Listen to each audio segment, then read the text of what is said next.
Bien. Je vous propose de commencer donc ce web séminaire dédié au thème de la maintenance prédictive, qui s'inscrit dans le domaine du cognitif et du big data, de la data science. Alors, nous avons prévu l'agenda suivant. Tout d'abord, Bruno Fernandez d'IBM vous présentera l'offre appelée Watson IoT du portefeuille logiciel IBM, ainsi que l'évocation de quelques références en matière de cognitif utilisant les solutions IBM. Et puis, dans un deuxième temps, ma collègue Florence Narbou vous fera un retour sur une utilisation concrète de la data science et du cognitif qui tire parti des solutions IBM et en particulier la solution PMQ, qui signifie Predictive Maintenance Quality. Donc ce sera un retour projet, un retour terrain sur du déploiement d'un dispositif de maintenance prédictive chez notre client Petro-Ineos, filiale de PetroChina. Donc je vais passer la main maintenant à Bruno Fernandez d'IBM qui va vous présenter les solutions Watson IoT. Bruno, c'est à toi. Oui, bonjour tout le monde. Merci à SQLI d'avoir organisé cette conférence et merci à tous les participants de passer une heure avec nous. Effectivement, donc nous avons un partenariat avec SQLI qui déploie nos solutions et particulièrement nos solutions Watson IoT que je vais vous décrire. On parle beaucoup d'IoT en ce moment et vous allez voir en fait qu'il y a une certaine complétude dans les solutions.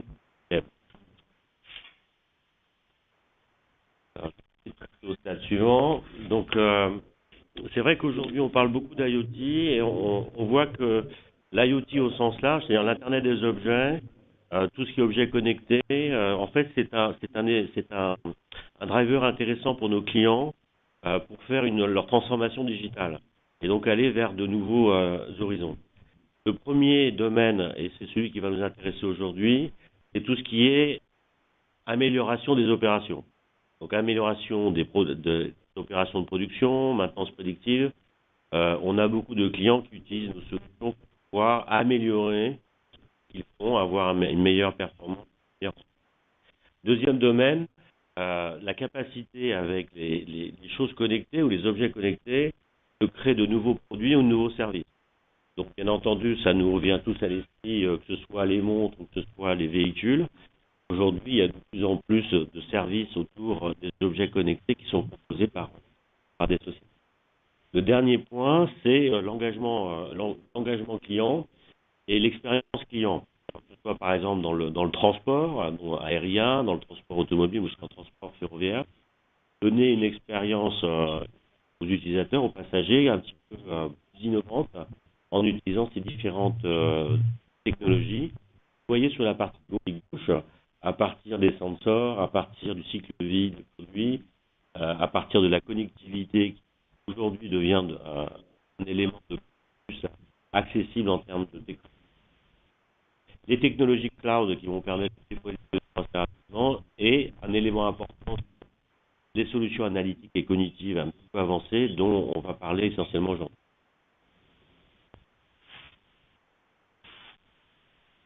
Un des exemples dans l'amélioration des opérations, on entend tous parler de l'industrie 4.0, qui, je le rappelle, est un concept, pas une solution.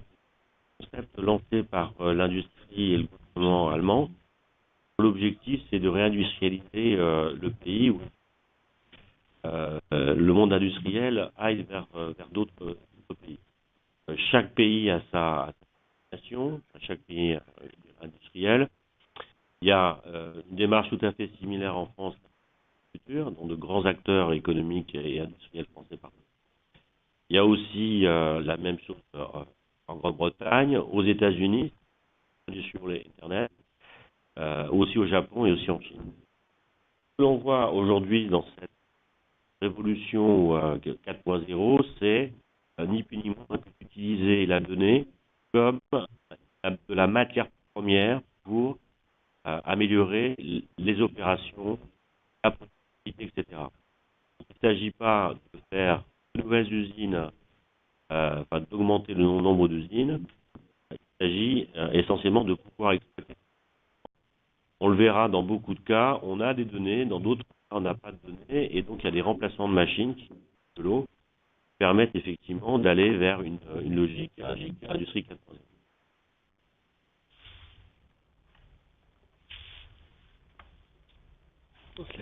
Le slide suivant, en fait, Watson IoT chez IBM, en fait, c'est une division.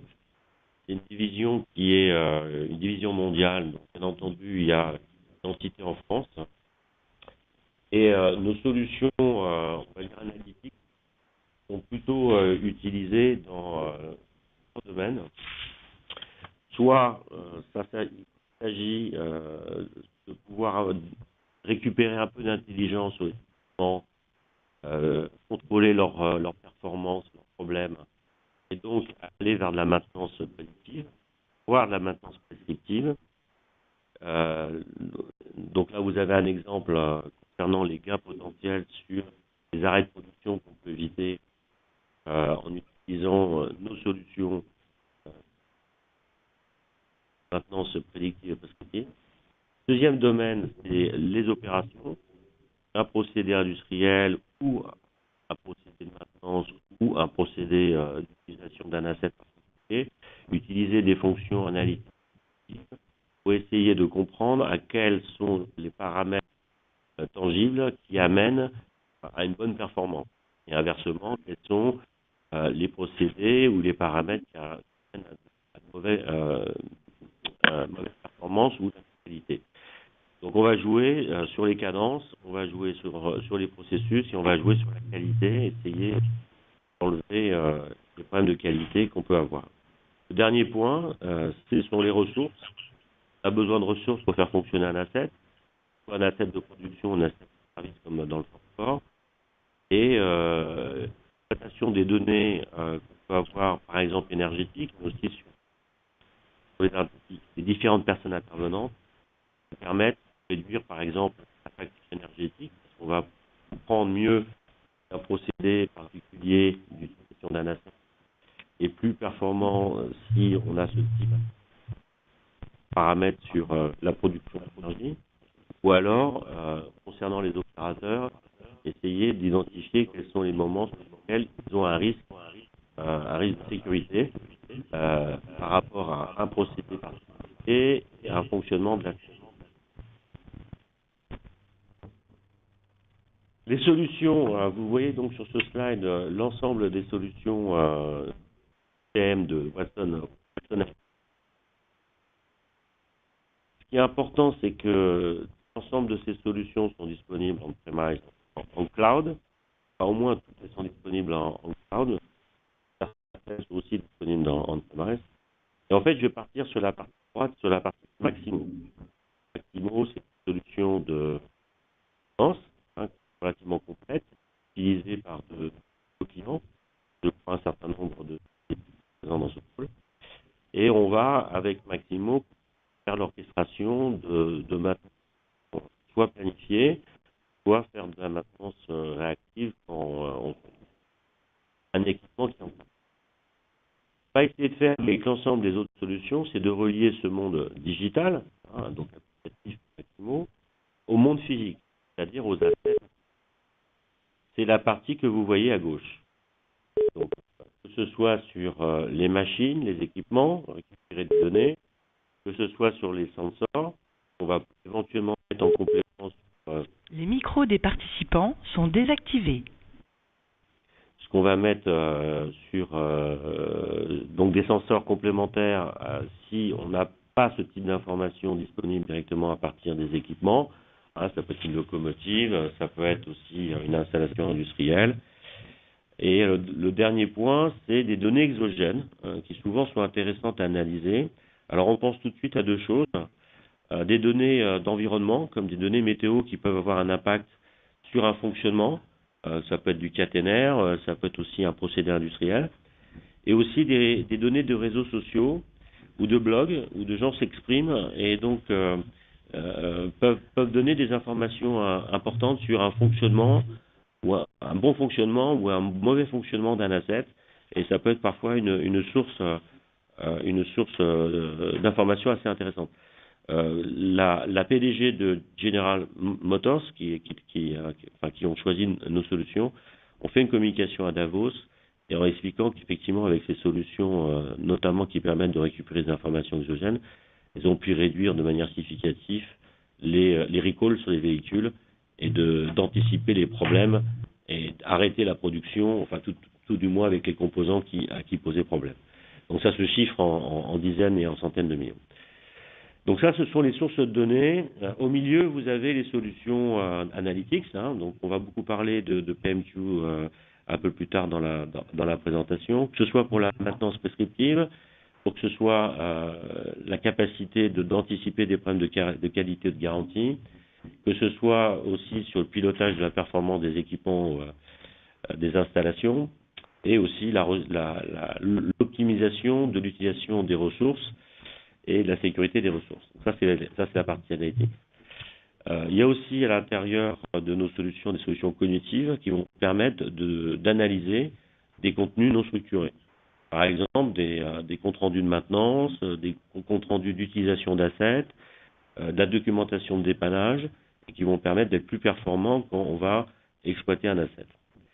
Vous voyez sur la partie en bas la plateforme IoT, donc Watson IoT, c'est une plateforme cloud qui permet de faire le lien entre toutes les données qui viennent des différents sensors, de pouvoir les exploiter et ensuite faire de l'analyse pour envoyer ces informations vers le système opérationnel de pilotage de l'asset, que ce soit d'un point de vue maintenance, là vous voyez Maximo, ou ça peut être effectivement d'autres systèmes.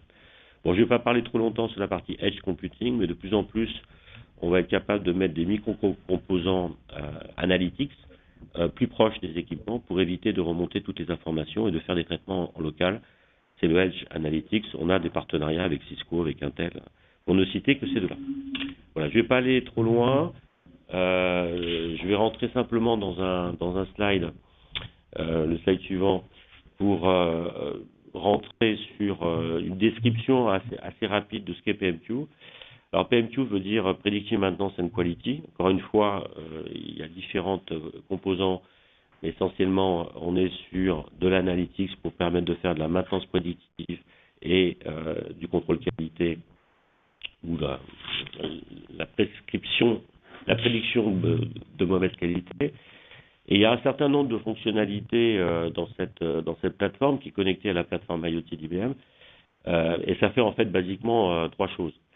La première, c'est être capable de collecter, transformer, analyser des données de multiples sources.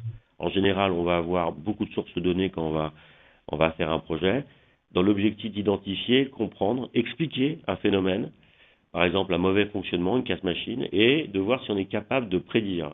Est-ce qu'on va avoir des modèles assez solides pour prédire ce qui devrait se passer, ce qui pourrait se passer. Donc là, on va avoir du scoring, on va avoir des modèles prédictifs sur certains phénomènes, si on a assez de données et si les modèles sont assez performants. La deuxième fonctionnalité, c'est être capable de piloter, gérer et prédire la performance et surtout des indicateurs de performance, donc des KPI avec des dashboards.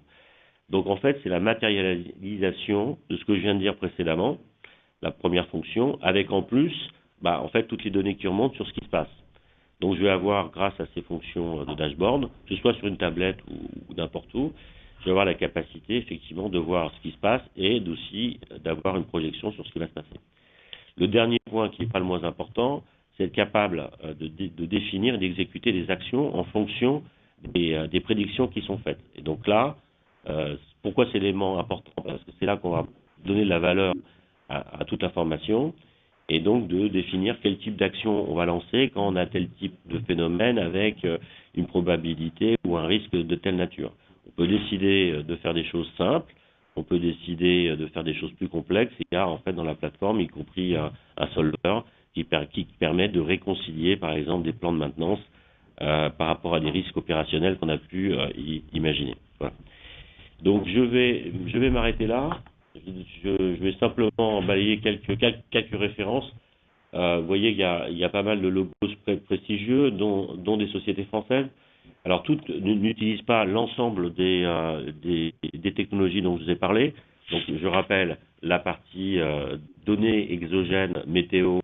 IBM est le plus grand fournisseur de données météo, puisqu'on a racheté une société qui s'appelle The Weather Company. La plateforme IoT, les solutions analytiques et cognitives, et la partie maintenance avec Maximo. Donc, si je prends l'exemple de la SNCF, SNCF a fait un choix de Maximo qui est déployé aujourd'hui sur les infrastructures et le matériel ferroviaire, et aussi a fait le choix de la plateforme IoT pour pouvoir développer sa stratégie IoT. D'autres exemples en France, donc Forestia a choisi PMQ comme un élément important de sa transformation digitale dans le manufacturing. Airbus, c'est essentiellement sur la partie maintenance. On a développé en partenariat avec Airbus un vertical qui s'appelle Maximo for Aviation, qui est conjointement commercialisé par IBM et par Airbus. Voilà. Donc on a d'autres constructeurs automobiles comme BMW qui utilisent massivement nos technologies à la fois dans leurs usines, mais aussi sur le véhicule connecté qui devient de plus en plus cognitif. Voilà, je vais m'arrêter là, sinon je vais passer trop de temps, mais je serai bien entendu à vos dispositions pour aller plus en détail sur ces use cases, en bien entendu, vous dire que ce que je peux dire. Certaines informations étant considérées confidentielles par nos clients. Donc, j'espère que je n'ai pas été trop long, et je passe la main.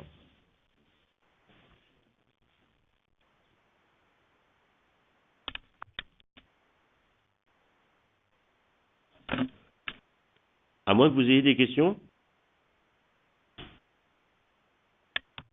Les micros des participants sont activés. Donc je passe la main, sauf si vous avez des questions sur lesquelles je pourrais répondre.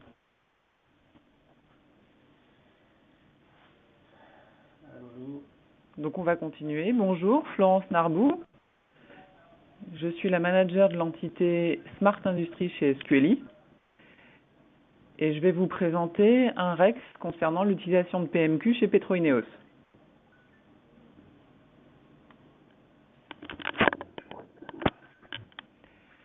Donc Petroineos est une grande raffinerie de pétrole dans le sud de la France qui utilise Maximo depuis une vingtaine d'années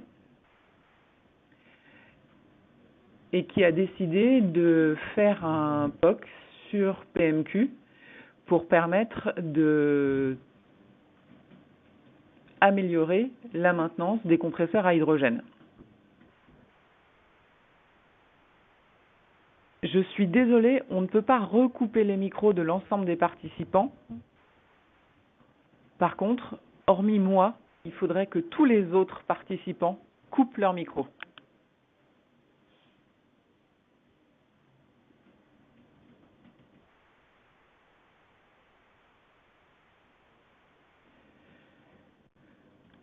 Donc, le sujet du POC, c'était de pouvoir travailler sur les compresseurs à hydrogène, qui sont un élément constitutif de la chaîne de production de pétrole chez Petroineos, et dont les maintenances peuvent être extrêmement coûteuses, aussi bien sur l'acte de maintenance que sur le fait d'arrêter la ligne de production. Les prédictions souhaitées vont donc servir à anticiper les pannes, limiter les interventions en urgence et aussi essayer de retarder les arrêts de production.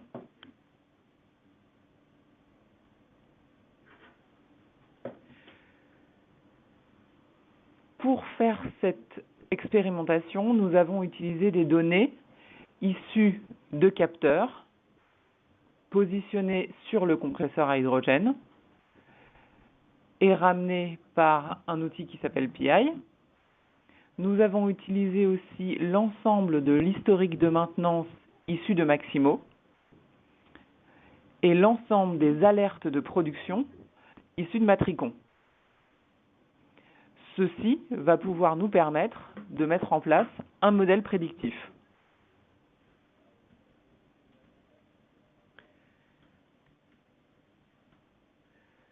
Le principe du fonctionnement de la plateforme PMQ est le suivant. D'abord, on collecte des données, donc issues des capteurs, issues de Maximo, issues des alarmes. Ces données sont nettoyées. Ensuite, on passe dans la brique de modèle statistique qui permet de générer des prédictions. Une fois que ces prédictions sont générées, on peut aussi utiliser un module permettant de définir des actions et des optimisations de maintenance ou de production. On peut aussi générer des alertes directement dans Maximo pour préconiser des actions correctives. Et puis, bien évidemment, mettre en place des rapports, type rapport BI, pour pouvoir piloter la santé de l'asset.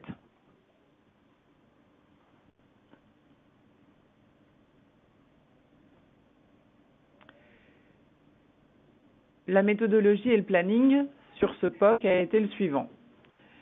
La première étape du POC est d'identifier l'équipement sur lequel on veut faire des prédictions de maintenance. Ensuite, il faut pouvoir déterminer le ROI attendu, définir quelles sont les données disponibles et collecter cet historique de données. Donc, chez ce client Petro, Ineos, on a décidé de travailler sur le compresseur à hydrogène. On a pu récupérer 20 ans d'historique de données de maintenance et 5 ans d'historique de données sur les capteurs et les alertes. Une fois qu'on a pu récupérer toutes les données, on a pu déclencher la phase d'analyse et de construction du modèle prédictif. Pour ce faire, on a d'abord analysé l'ensemble des données collectées, supprimé les fausses données, supprimer aussi l'ensemble des données qui n'étaient pas adéquates dans le cadre de notre calcul, et après travailler sur la construction du modèle prédictif. La construction de ce modèle se fait sur 3 ans d'historique de maintenance ou de données, pour qu'ensuite on puisse utiliser les 2 années restantes pour valider le modèle de données et vérifier qu'on est bien en capacité de prédire les pannes.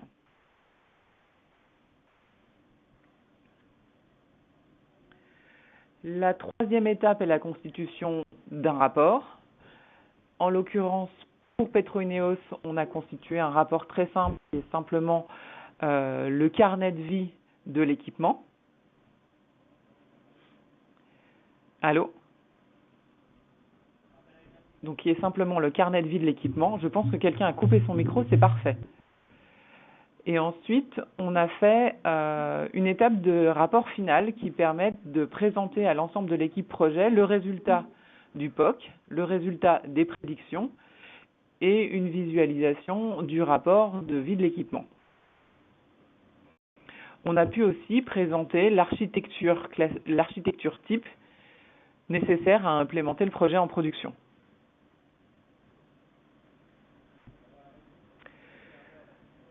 Pour les durées des différentes étapes, la première étape a duré 1 semaine. La deuxième étape, qui est la plus grosse étape, l'analyse des données, a duré 7 semaines. Le dashboard, 2 semaines. Et la réunion de présentation, donc entre la préparation et la présentation sur site, 1 semaine. Ce qui nous a permis de faire un POC en 11 semaines pour Petro-Ineos. Le planning dans le temps, c'est découpé de la façon suivante. On est d'abord allé directement sur site pendant 2 jours pour réaliser un Discovery Workshop. Donc, 2 jours de découverte de l'équipe client qui était en charge de ce POC et découverte de l'équipement dans son site de production. Cette étape est importante pour permettre aux data scientists de se projeter au mieux à travers les données sur un vrai lieu de production et des vrais cas d'usage. Donc ceci a eu lieu fin avril. Le temps de mettre en place les différents processus achats et les différents outils, on a pu démarrer la phase 1 du POC début juin. Une semaine pour récupérer l'ensemble des données, analyser qu'on avait les bonnes. Et ensuite, de mi-juin à fin juillet, on a réalisé la phase 2. D'abord l'analyse des données, puis la construction du modèle. En fin de phase d'analyse des données, nous avons passé une semaine sur site avec les sachants métiers pour pouvoir démarrer la construction du modèle sur de bonnes bases. Fin juillet, les résultats pertinents étaient présentables aux clients, donc nous avons passé début août une journée sur site pour présenter les résultats à l'ensemble de l'équipe du projet.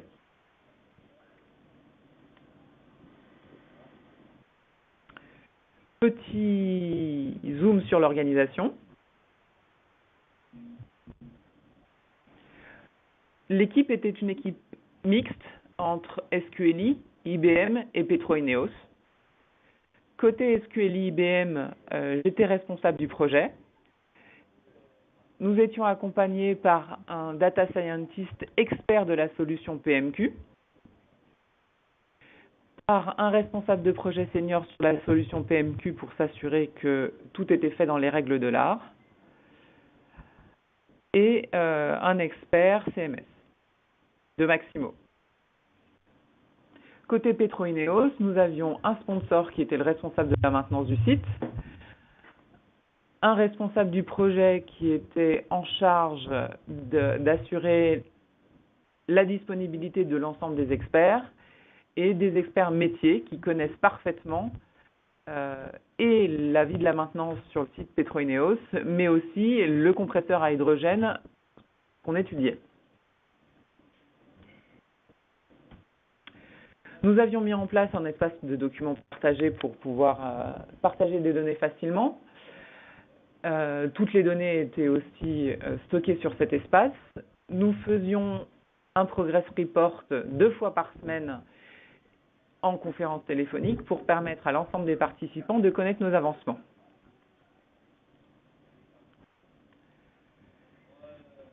La plateforme PMQ est constituée de ces différentes briques. Donc la première brique est une Customer Data Warehouse et la brique qui a l'ensemble des données du client. Donc là, en l'occurrence, c'était et Maximo, et PI, et Matricon. Donc 3 sources de données qui ont été intégrées via un bus à la base de données DB2. Sur cette base de données est mis en place un module qui s'appelle SPSS, qui est le module de construction des modèles statistiques que le data scientist a utilisé pour construire le modèle de prédiction. Adossé à ce module, on a aussi un module de prise d'aide à la décision, Analytic Decision Manager, qui permet, une fois que le modèle est en production, d'aider les décideurs dans leur prise de décision avec des arbres de panne et des arbres de cause. En complément, un module Cognos qui permet de mettre en place des rapports BI. Donc, cette plateforme a été utilisée dans le cadre du POC pour Petro-INEOS.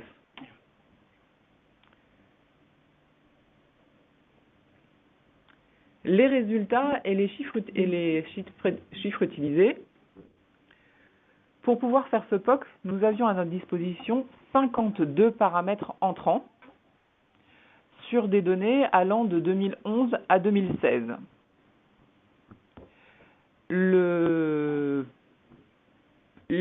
L'actif en détail que nous avons suivi, c'est la bague de piston au sein du compresseur à hydrogène, puisque c'est une défaillance sur cette bague qui va générer des maintenances coûteuses.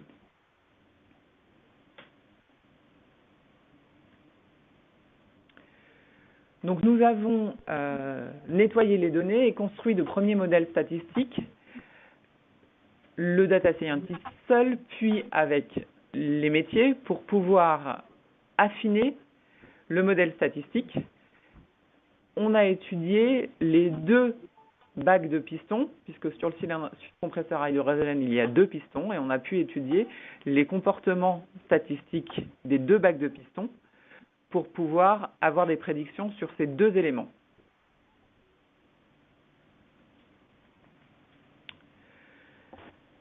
Une des valeurs importantes était le taux d'usure de la bague. Plus le taux d'usure est élevé, bien évidemment, plus on a une panne qui va arriver. Et on a pu déterminer la durée de vie maximum et minimum de la bague du piston en fonction du taux d'usure de cette dite bague. Ce qui nous a permis de définir quand est-ce que va arriver la prochaine panne et quelle est la durée de vie restante du compresseur à hydrogène. Pour réaliser ces calculs, on s'est basé sur donc, les 52 paramètres à notre disposition, mais surtout, on a pu définir quels étaient les paramètres qui avaient une réelle influence sur la durée de vie. En l'occurrence, il y avait la densité des gaz, le taux de refroidissement des débits d'eau, les températures à l'entrée du compresseur, à la sortie de la vanne, à la sortie des gaz, mais aussi à l'extrémité du vilebrequin d'entraînement. Si je précise mais aussi, c'est que les premières données que je vous ai listées sont des données qui physiquement et mécaniquement ont en effet un sens sur la valeur d'usure de la bague du piston et étaient des données connues ou en tout cas pressenties par les équipes métiers. Contre, la température à l'extrémité du vilebrequin d'entraînement du compresseur à hydrogène n'avait absolument pas été identifiée comme pouvant être un paramètre important dans la prédiction de la durée de vie de cet équipement. Au-delà du taux d'usure, on a pu aussi définir les arbres de cause du taux d'usure et des pannes. Donc on a pu mettre à disposition du client des arbres de panne tels que celui présenté, qui permet de savoir qu'en fonction de la densité du gaz utilisé et du rendement demandé au compresseur à hydrogène, on peut augmenter ou diminuer la durée de vie du compresseur à hydrogène. Ceci avait un intérêt tout particulier dans le métier de la pétrochimie, où le cours du pétrole acheté et vendu varie énormément. Et donc, les équipes d'exploitation et de maintenance doivent être en capacité de savoir s'ils peuvent augmenter la cadence de production ou limiter la cadence de production pour pouvoir assurer un meilleur rendement en fonction des cours du pétrole. En plus de ces arbres de panne, on a pu, donc les arbres de panne peuvent aussi être présentés comme ceci. Donc ça, c'est les résultats de l'analyse des données faits par le data scientist. En plus de ces arbres de panne, on a pu définir la durée de vie exacte restante au compresseur à hydrogène et surtout à ces deux pistons. Ici, sur ce graphique, vous voyez deux choses. Les lignes en bleu sont les durées de vie réelles restantes entre deux pannes sur un des deux pistons du compresseur à hydrogène. Donc les lignes en bleu sont les données réelles. Les lignes en orange sont les données calculées et prédites par PMQ grâce au modèle statistique mis en place par la data scientist. On voit que la ligne orange, qui est la prédiction, suit pratiquement exactement la ligne bleue, qui est le comportement réel de la panne. Ça, c'est pour le premier piston. On a exactement la même chose pour le deuxième piston, ce qui veut dire que les deux modèles statistiques mis en place grâce à la solution PMQ et aux analyses du data scientist ont une précision très élevée. En l'occurrence, on arrive à une moyenne de 94% de taux de précision sur ces prédictions, sachant qu'habituellement, on considère qu'une prédiction avec un taux de précision à 75% est un modèle valable. Donc le POC a permis de mettre en place deux modèles de prédiction de panne et de durée de vie restante sur les cylindres à hydrogène qui sont extrêmement précis.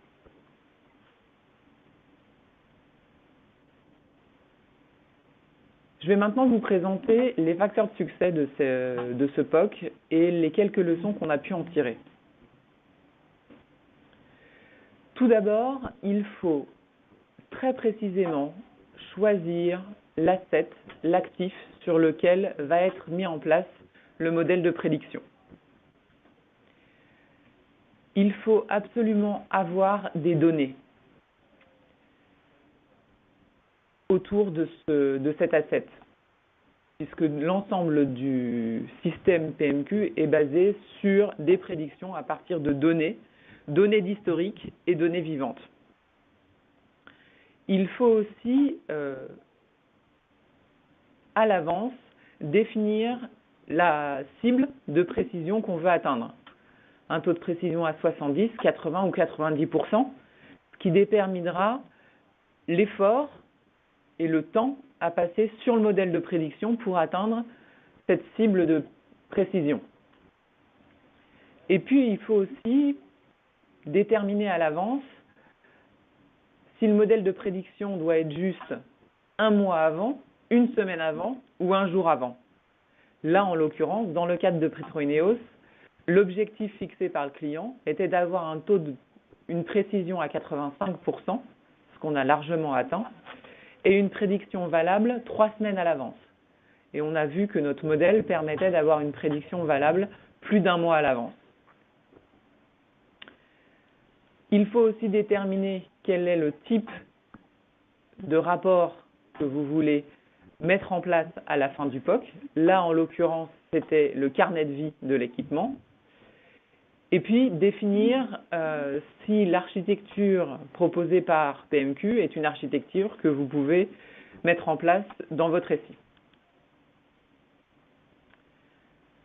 Donc, il faut sélectionner l'asset, sélectionner l'actif, qu'il ait des pannes, des vraies pannes, sur une durée suffisante pour le calcul de maintenance prédictive.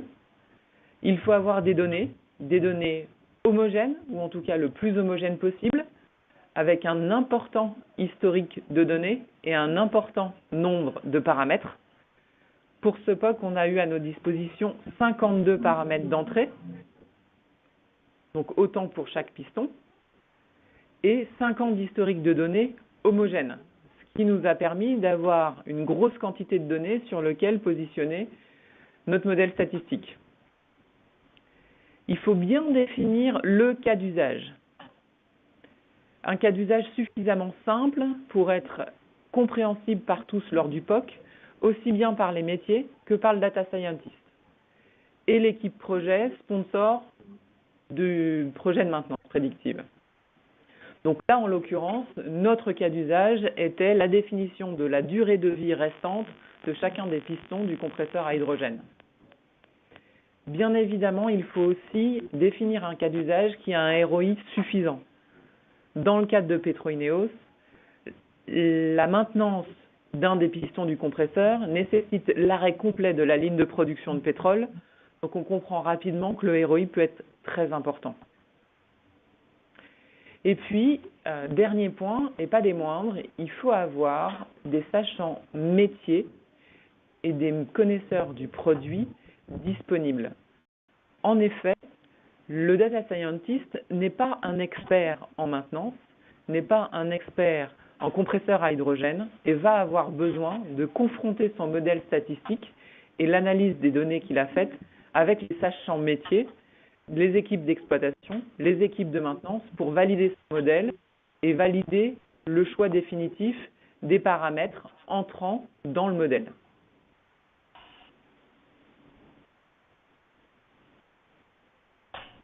On a terminé pour l'instant la présentation définie sur Cerex et les outils Watson IoT.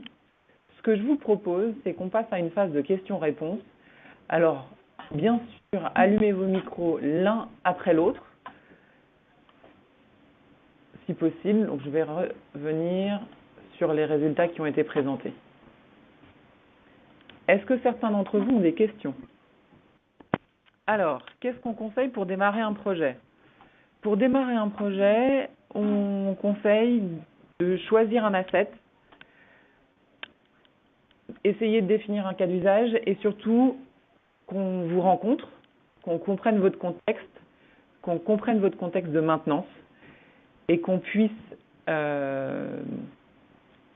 décrire et construire avec vous le cas d'usage qui permet de valider que la solution PMQ dans votre contexte peut vous apporter et améliorer votre maintenance. Moi, je pourrais rajouter, c'est Bruno Farès d'IBM qui parle, on a effectivement travaillé sur pas mal de projets, et je vais aller dans le sens de ce qui vient d'être dit. Ce qui est important, c'est que à la fois les équipes clients, nous-mêmes, l'équipe SQL IBM, on identifie le problème, enfin un ou plusieurs problèmes qui impactent votre performance, enfin la performance de nos clients.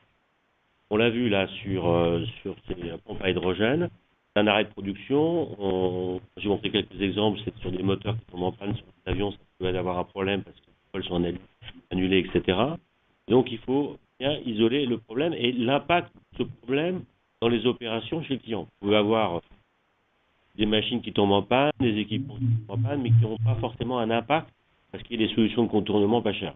Par contre, le problème qui impacte la production ou qui impacte la fourniture d'un service de transport, par exemple, ça c'est fondamental. Et ensuite, par rapport à ce qui a été dit, c'est effectivement la bonne démarche de voir si on est capable de bien identifier quelles sont les sources de données que l'on a, la façon dont on va les collecter, qu'est-ce qu'on souhaite faire avec. Il a été dit aussi, l'horizon de prédiction est aussi un élément très important. Avec ces moteurs d'avion de Pratt & Whitney, pour eux, c'est 12 semaines. Il faut 12 semaines à l'avance avoir un modèle prédictif. Parce que les rotations d'avions, etc., ils ne peuvent pas faire de la maintenance partout sur les mêmes équipements. Donc, cette profondeur de prédiction est aussi des éléments importants. Parce que si on rate cette cible-là, on va être capable potentiellement de prédire des choses, mais qui ne seront pas exploitables parce que de toute façon, les clients ne pourront pas, ou les opérationnels ne pourront pas réagir. Voilà. C'est juste un commentaire, si je peux me permettre, par rapport à ça. Ça va dans le même sens. Bonjour, Marianne Vigiano. Moi, j'avais juste une question par rapport au gain. Est-ce que vous avez pu expliquer à peu près le gain de ce genre de solution?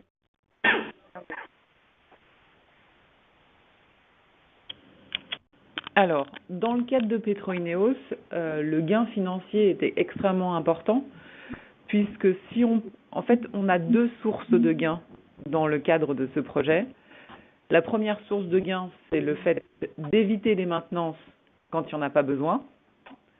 Et donc, d'éviter deux choses. D'éviter d'arrêter la production, sachant qu'une perte de production dans le cadre de la production de pétrole peut être très importante. Et d'éviter de faire une maintenance à un moment inopportun.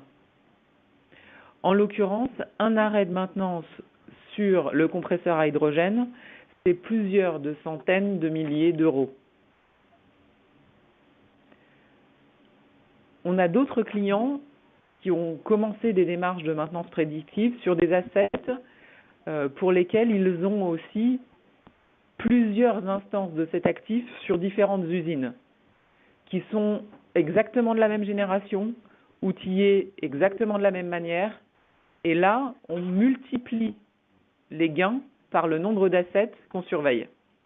Donc pour compléter aussi le mode de démarrage d'un projet, le plus simple, c'est qu'on puisse aussi réaliser chez les participants qui sont intéressés par ce type de projet un Discovery Workshop pour qu'on puisse parfaitement comprendre votre problématique de maintenance ou votre problématique d'optimisation de production, voir les équipements sur place, comprendre leur mode de fonctionnement et définir les équipes qui pourront travailler sur la mise en place du cas d'usage et sur la mise en place du POC. Petit complément aussi, chez Petro-Ineos, les actifs étaient instrumentés et l'ensemble des informations des capteurs étaient d'ores et déjà historisées dans PI ou dans Matricon. Aujourd'hui, il y a d'autres solutions d'historisation des données issues de capteurs intelligents, dont certaines briques qui ont été présentées par Bruno juste avant. Dans la plateforme Watson IoT, il y a de quoi stocker les informations des capteurs et vous n'êtes pas obligé de mettre en place un matricon ou un PI pour pouvoir stocker ces informations. Donc les différents participants commencent à se déconnecter. Ce que je vous propose, c'est qu'on termine aujourd'hui cette présentation. Merci beaucoup et bonne fin de journée. Merci beaucoup. Merci, au revoir.